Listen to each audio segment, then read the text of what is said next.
श्रीरुद्राय नमः।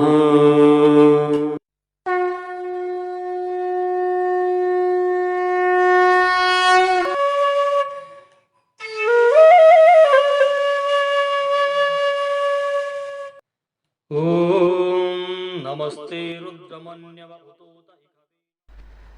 श्री रुद्राय नमः। रुद्र ज्योतिष वास्तु अनुसंधान संस्थान के YouTube चैनल श्री रुद्रवाणी में मैं आचार्य विकास मिश्र पुनः आप समस्त दर्शकों का हार्दिक स्वागत करता हूं, अभिनंदन करता हूं। मित्रों, इस वीडियो में अपन बात करने वाले हैं पल्ली पतन यानी कि छिपकली गिरने के बारे में कि छिपकली का गिरना, अपने शरीर पर गिरना शुभ होता है या अशुभ, किस अंग पे छिपकली गिरती है तो उसका क्या फल होता है, इन सब बिंदुओं के विषय में अपन इस वीडियो में चर्चा करने वाले हैं मित्रों। तो आइए वीडियो को प्रारंभ करते हैं। छिपकलियां मित्रों इधर उधर घूमती रहती है, परंतु उसमें एक स्पेशलिटी दी हुई है कि यदि व्यक्ति के ऊपर गिर जाती है, चाहे किसी भी अंग पर गिरती है, उस अंग के अनुसार उसका फल शास्त्रों में कहा गया है। तो आइए इसी की चर्चा करते हैं। तो छिपकली जब मस्तक के ऊपर गिरती है तो राज्य का लाभ करवाती है। यानी आपने कोई पद के लिए आवेदन कर रखा हो और यदि छिपकली आपके सर के ऊपर अनायास ही गिर गई हो तो राज्य का लाभ होना निश्चित है। तो मस्तक के ऊपर गिरी हुई छिपकली राज्य का व धन का भी लाभ करवाती है। कई बार यह भी देखा हुआ है। कपाल पर यदि गिरती है तो ऐश्वर्य की प्राप्ति करवाती है। यदि नाक के ऊपर गिरती है तो सौभाग्य की वृद्धि करवाती है। और यदि दाहिने कान के ऊपर गिरती है तो आयु की वृद्धि करवाती है। यदि पल्ली पतन बाएं कान के ऊपर होता है तो आभूषण लाभ करवाती है। यदि दाहिनी भुजा के ऊपर छिपकली गिर गई तो मान सम्मान में वृद्धि होती है। यदि बाईं भुजा पर गिर गई तो धन की हानि होती है। यदि कंठ के ऊपर छिपकली गिरे तो शत्रुओं का नाश होता है। पीठ के मध्य भाग में यदि छिपकली गिरती है तो गृह क्लेश में वृद्धि होती है, घर में कोई क्लेश आदि हो सकता है। पीठ के बाईं ओर यदि छिपकली गिरती है तो कई प्रकार के रोगों द्वारा व्यक्ति भयभीत हो जाता है। यदि पीठ के दाहिनी ओर गिरती है तो सुख और लाभ देने वाली होती है।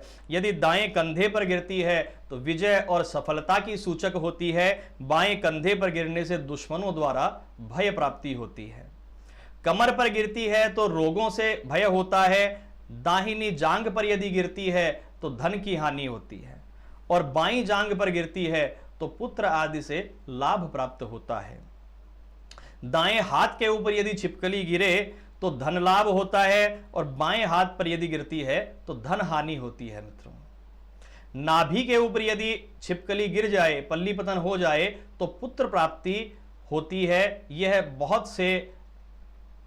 बहुत बार देखा गया है।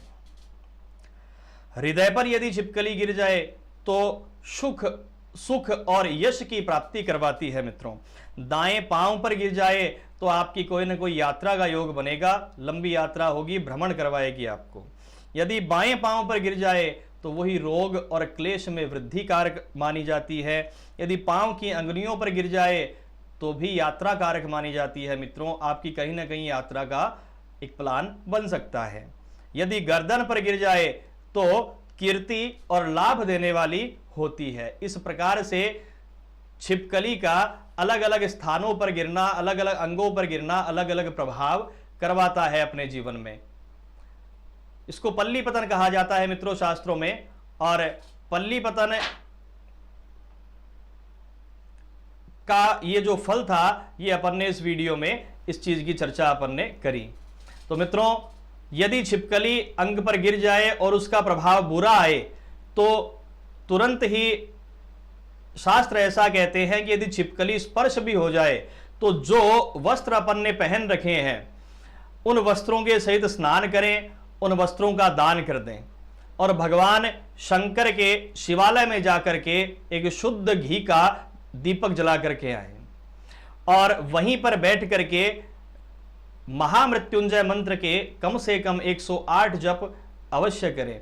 और महामृत्युंजय मंत्र के जब यदि शुद्ध रूप से नहीं कर पाए तो ओम नमः शिवाय मंत्र के 108 जप करें तो पल्ली पतन का, छिपकली गिरने का जो दुष्प्रभाव होता है वह समाप्त हो जाता है। मित्रों, आशा करता हूं मेरे द्वारा दी गई जानकारी आपके काम आएगी। शीघ्र ही मिलेंगे नए वीडियो में नए ज्ञान के साथ। बाबा भोलेनाथ आप समस्त स्नेहीजनों की, समस्त दर्शकों की मनोकामनाओं को पूर्ण करें। अभी के लिए मैं आचार्य विकास मिश्र आप समस्त स्नेहीजनों से विदा लेता हूं। श्री रुद्राय नमः।